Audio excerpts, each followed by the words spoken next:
copy under hospital and clinical pharmacy subject, we got two parts. Okay, part 1 is hospital pharmacy and part 2 is clinical pharmacy. Under part 1 there are various chapters, and I will discuss in brief one chapter. Under hospital pharmacy, the first chapter is hospital. Under that we're going to discuss regarding definition. What is the definition of hospital? What are the functions of hospitals? Classification based on various criteria. On what criteria this classification of hospitals are made? There are two types. One may be clinically oriented, another one is non-clinically oriented. Under clinically oriented also there are so many types depending upon the medicine used, allopathic, ayurvedic and all. Then depending upon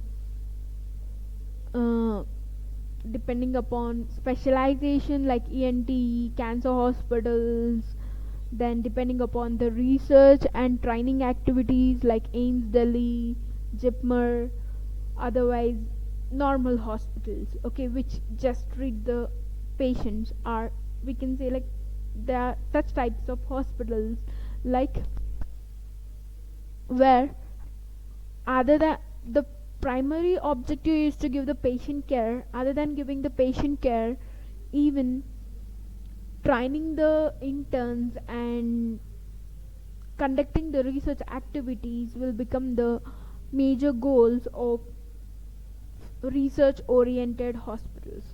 Okay, and the next one is organization. How this organization, hospital organization, will be there, and what are the management, how this management of the big hospitals and small hospitals will be carried out. And in this chapter we're gonna discuss in the form of flowchart regarding health delivery system in India. How this health delivery system in India, how the state government will deliver the health services, okay, who is the head, and how the, like, for example, any policies, health policies, who will develop it and how it will reach to the public. Okay, everything will be discussed under this. And here in this picture I just shown the picture of our hospital, which is also a research center. Okay, next, hospital pharmacy. Under hospital pharmacy we will be discussing the definition of hospital pharmacy. What are the functions of hospital pharmacy? There are various functions a hospital pharmacist will be doing, as the multitasking, like he should procure the medications, he should dispense the medications, he should maintain the stock, he should counsel the patients, and you can see, as shown in the picture, there are various functions performed by hospital pharmacists. And the next one is objectives of hospital pharmaceutical services. What are the objectives of this hospital pharmaceutical services? What is the major objective? Then layout, location. Okay, where this, I think, moreover, you people, whenever we go to any hospital, mostly the hospital pharmacy will be there beside the main door, otherwise in front of the like, where the patients can access it easily. Okay, and layout, how it will be there, what and all the requirements, and flowchart of materials and men, and personnel and facilities requirements, including equipments based on individual and basic needs. Okay, what are the personnel and facilities requirements, including equipments based on individual and basic needs. Requirement and abilities required for hospital pharmacists. What are the requirements? If I want to work as hospital pharmacist, I need a diploma degree, otherwise I need a B Pharma graduate degree, otherwise as M Pharma graduate can also work as hospital pharmacist and will be paid well, because more of the way when we are searching for a job we always think about pay, right? Or as my personally, I am PharmD graduates who are highly qualified, I believe, can work as a hospital pharmacist. Okay, what are the requirements and what are the abilities required for hospital pharmacists? He should know the knowledge of uses, indications of the drugs, drug interactions, and mechanism of action of the drugs, and available doses and all. Okay, what are the information he needs? Everything will be discussed in brief in my coming slides. The next one is drug distribution system in hospital. Okay, never wonder the hospital will be so big. Just imagine 1500 bedded hospital or 2000 bedded hospital, and they will be having so many floors. Okay, in each floor the inpatients and outpatients will be there. Before coming to inpatients and outpatients, let me tell you, outpatients are the patients who will come with any illness or chief complaints to the doctor and will get diagnosed, and the doctor will prescribe the prescription, and it will be filled in the hospital pharmacy counter, okay, by the hospital pharmacist, and he will be returning to the home because he don't stay at hospital. Inpatient services are the services provided to the patients who will stay in the hospital, okay, where these patients will come and will get admitted maybe in the emergency ward or any other wards, okay, due to any chronic illnesses or emergency treatments, okay. And the services, the hospital pharmacy services provided to this inpatients, okay, how the drug distribution system in hospital works, and how this drug distribution will be there for outpatient services, okay. In case of outpatient, the patient will come, consult the doctor will give the prescription, then there he will go to the hospital pharmacy present nearby the consultation room, and the hospital pharmacist will dispense or fill the prescription and counsel the patients regarding what and all the drugs he are taking and what is the frequency of the drugs and possible patient counseling points. And then in coming to the inpatient services, the pharmacist in inpatient services what gonna do, like in every ward, whether to maintain the floor stock system, whether it is centralized or it is unit dose dispensing and all, there are so many types in this, will be discussed in brief. In this chapter you're going to discuss about types of services, detailed discussion of unit dose system, floor ward stock system.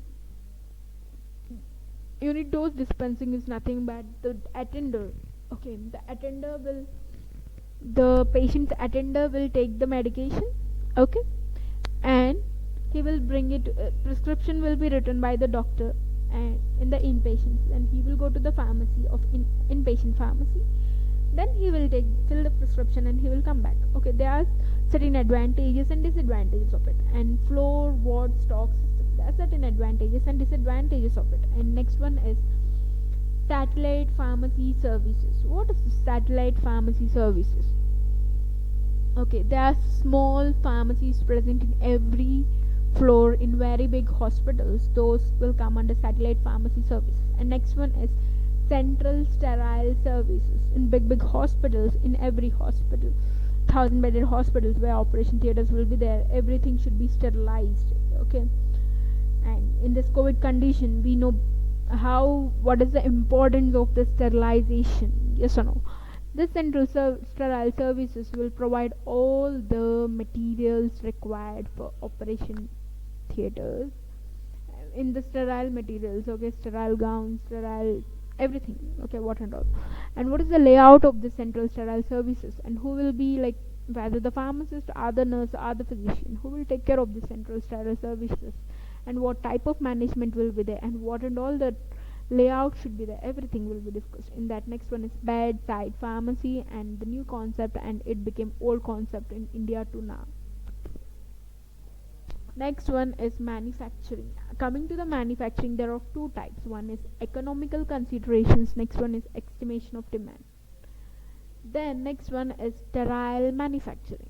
What is the sterile manufacturing? All the parenterals will come under sterile manufacturing. What are these parenterals? Parenterals are the drugs which are given directly to the blood, okay. All these IV injections will come under parenterals. There are two types: large volume parenterals and small volume parenterals. And how it will be packed, whether in plastic vials or they use glass, or in plastic also there are so many types, okay. and what type of glass, borosilicate glass, what is used for packing, and what are the requirements and facilities to manufacture the sterile parenterals. It may be large volume parenterals or small volume parenterals, layout, production planning, how it should be, and manpower requirements. What is the manpower requirements? Okay, so when it is coming to the sterile manufacturing, the manpower requirement will be too high, where and the hygienic which should be maintained, and before working there they will just go through of all these tests, microbiological tests like swab test to the persons who is working there, so that into enter into that plant also everyone are not allowed, only those who work and who already tested, and then only, and the room will be so sterile with using of all disinfectants and all. Okay, and sterilization procedures will be used, and to avoid the pyrogens and all, after completion of the test, each vial will be tested. Okay, all the physical tests, limit tests, everything you could have studied, right? And this microbiological test, everything will be conducted. Next one is non-sterile manufacturing. Under this, liquid orals. What is the classification of liquid orals? Externals, bulk, concentrates, procurement of stores, and testing of raw materials will be done. Next one is nomenclature and uses of surgical instruments, hospital equipment, and health accessories. You're gonna study all the nomenclature. Why you should study this nomenclature and uses of surgical instruments? As after completion of diploma second year, you will be working in a hospital or in a pharmacy. You should know all the nomenclature. What are the scissors types? What are the sutures, and what is the nomenclature of each and every instrument used in the hospital surgical room, so that you will be well versed with it. Okay, so that they will come to buy in it. And next one is the minimum thing. As a healthcare team, we should know name of the hospital equipments and health accessories. Okay, MRI was there here, and ECG, etc. Next, okay, it's looking so fashionable, right? Yeah, this PTC is Pharmacy Therapeutic Committee. Okay, which will, in every hospital there will be PTC committee. Okay, Pharmacy Therapeutic Committee. Okay, in every hospital this PTC committee will be there. It consists of 3 physicians and a nurse and a pharmacist. The pharmacist will be acting as a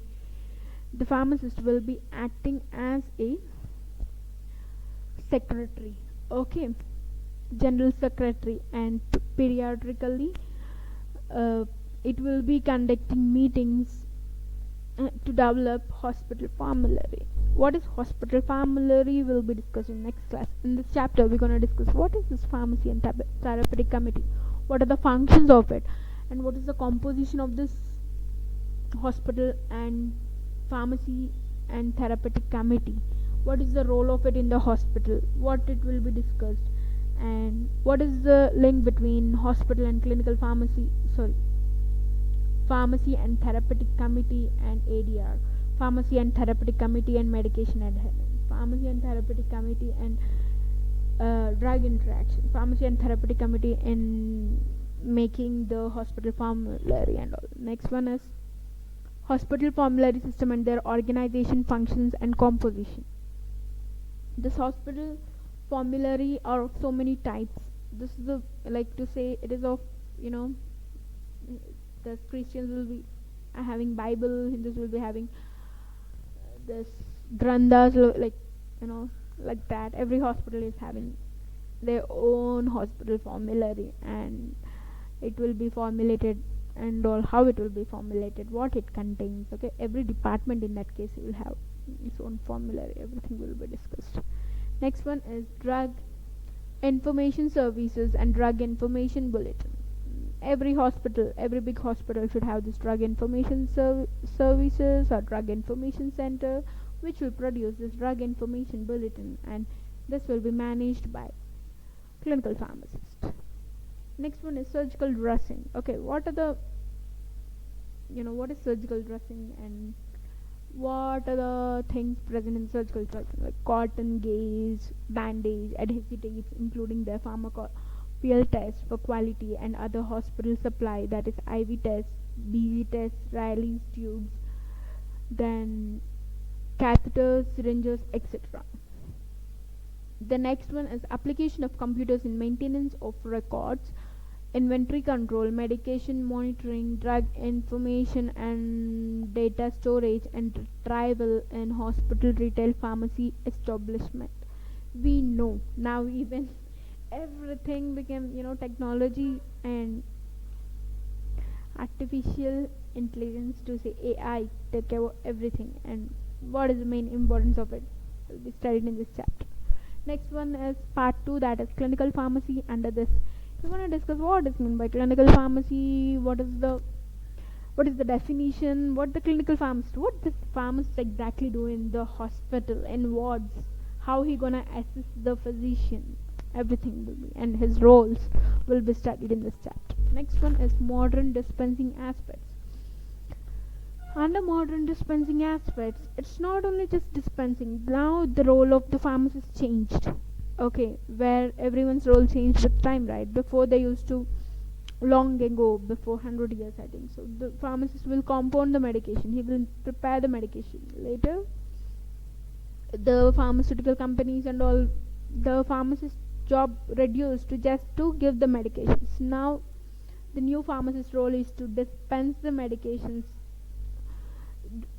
counseling the patients and advising for the use of common drugs and medication history. Before giving the medication, collecting the what are the past medical history and medication history he is taking, and what are the possible OTC drugs, and what are the side effects of it, and counseling the patients regarding the drugs and lifestyle modifications became the new trend and new need or job of the community or hospital pharmacists. Common daily terminology used in the practice of medicine. Okay, what are this? Tablets, capsules, ointments, elixirs, then enema tubes, everything. What are the terminology? We should be, when we are a medical profession, we should have the terminology and all. And everything will be discussed. Like, just in this chapter, you're gonna study about all the terms and the definitions. And next one is, this is my favorite chapter, where you're gonna study about disease manifestations, pathophysiology, including silent features to understand the diseases like tuberculosis, like hepatitis, rheumatoid arthritis, cardiovascular diseases, epilepsy, diabetes, peptic ulcer, and hypertension. These are the chapters mentioned in your syllabus, and we'll have a brief note on all these chapters. What is the definition? Etiology is nothing but the causes. Pathophysiology, then pharmacological and non-pharmacological treatment of every disease will be discussed in this. Next one is physiological parameters with their significance. Coming to the physiological parameters with their significance, each and every physiological parameter will be discussed. What are the normal values and what are the abnormal values? What if, for example, hemoglobin, like if decreased hemoglobin count causes to anemia, and what is the normal count in adults, and what is the normal count in children, what is the normal count in males, what is the normal count in females, like that. Everything there of hormonal, like sperm count and all are, another one is BP measurements, then ECG measurements, everything. uh, um DLC, differential leukocyte count, and complete blood report, everything will be discussed. What are the normal values and what are the abnormal values, what is the significance with increase and decrease, and what are the possible diseases the patient might have will suffer. And the next one is drug interactions. Under drug interactions, when two drugs are given at a time, when two or three drugs are given at a time, what are the possible drug interactions, when they will inhibit the effect of other drug, or they will excel the effect of other drugs, What are the mechanisms behind the drug interactions, and what are the food drug interaction? Example: warfarin and vitamin K rich food should not be given together. Okay, and tetracyclines and milk should not be given together. And what are the possible drug-drug interactions in reference to analgesics?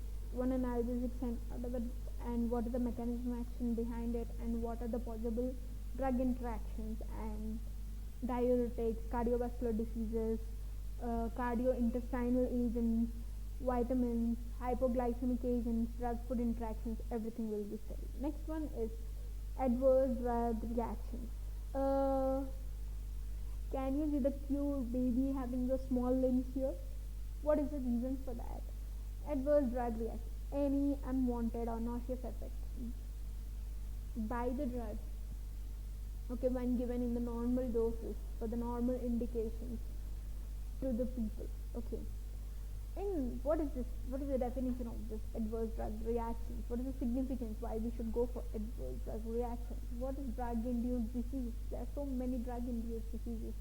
As the saying say sometimes, no, it is not the disease which will kill. It is the which will progress. Sometimes they will be like with taking drugs, okay, for the disease, and the ADRs are the drug interactions will cause the patient to lose his life. For example, chemotherapy. And next one is tetragenicity. And coming to the tetragenicity, there is a story called thalidomide tragedy, which is so interesting. What happened with this thalidomide drug given for morning sickness in the pregnant ladies, and what is this thalidomide tragedy? In this image, why I kept the image of a small cute baby having the small limbs. Okay, will be studied in this chapter. Next one is drugs and clinical toxicity.